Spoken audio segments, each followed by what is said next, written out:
रवि के साथ जो हुआ उसके बाद पूरे गांव में डर का माहौल बन गया। कोई भी उस हवेली की ओर जाने की हिम्मत नहीं करता था।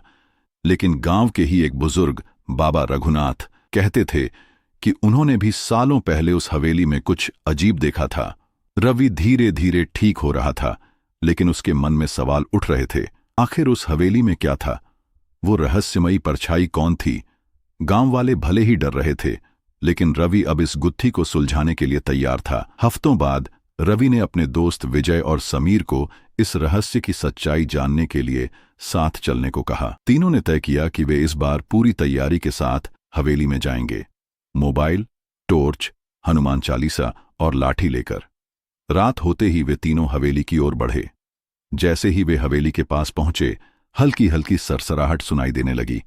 हवेली में घुसते ही उन्हें ठंडी हवा का एहसास हुआ और अचानक दरवाजा अपने आप बंद हो गया। ये क्या था?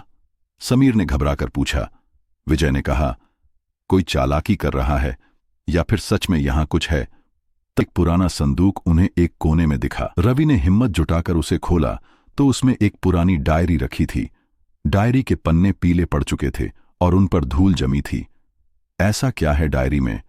क्या हवेली में कोई आत्मा है या कोई रहस्य है? जाने के लिए अगला भाग देखें।